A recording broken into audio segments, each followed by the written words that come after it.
Hi, this is Dr. Kevin Smith. Thank you very much for checking out this video on hidden secret number 13 of why you can still have low thyroid symptoms even if you have normal lab results and even if you're taking thyroid replacement hormone. In this video, we're going to talk about the problem relating to the decreased conversion of T4 to T3 due to deficiency of 5' deiodinase in the liver, and then further conversion in the gastrointestinal tract due to a condition called dysbiosis and also due to lipopolysaccharide formation. As we talked about in the past video, and I went into this in a lot of detail, so if you didn't check it out already, please go check out video hidden secret number 12, where I talk about 5' deiodinase in a lot of detail, but I'll summarize it very briefly. Your thyroid gland produces two thyroid hormones, T3 and T4. T3 is the active form that your body needs to use, and T4 is inactive. It cannot be used. However, only 7% of the hormone that comes out of your thyroid gland is T3. 93% is T4, so it has to be converted from T4 over to T3, and that primarily takes place in your liver. 60% of it is converted right away in your liver from T4 to T3, and this is done via an enzyme that's produced by your liver called 5' deiodinase.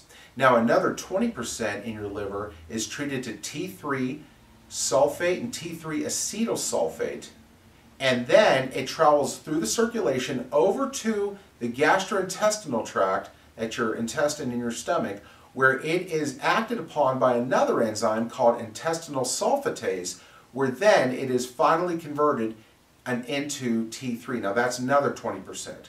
So if we review, 7% of T3 is coming right out of the thyroid gland.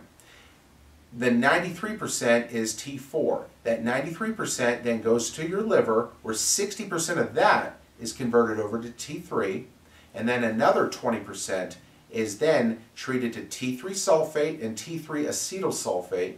Then it goes back into the circulation, goes to the intestinal tract, gets treated by another enzyme called intestinal sulfatase, and becomes another 20% of your T3 production.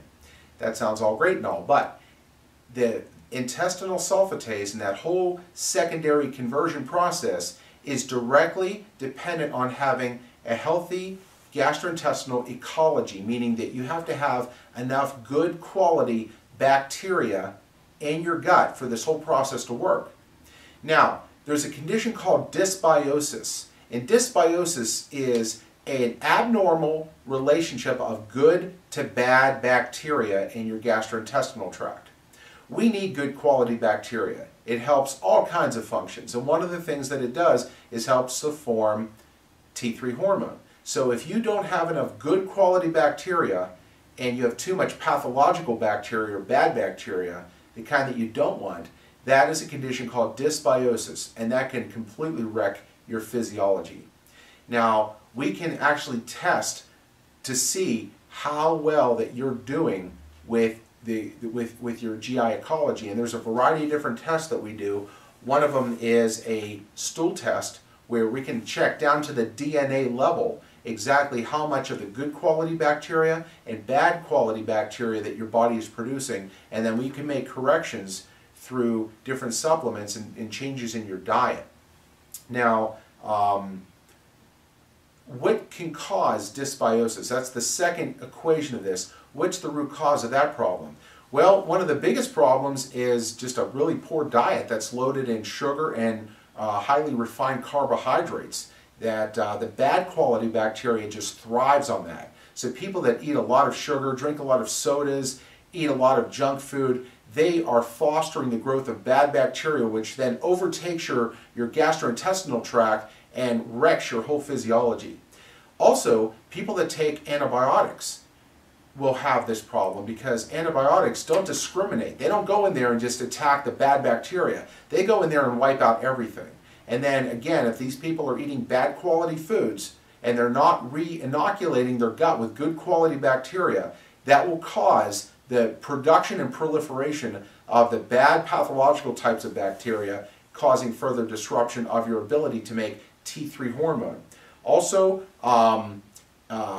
inflammation caused by chronic illness and autoimmune attack and stress. All the usual suspects will further contribute to the problem here.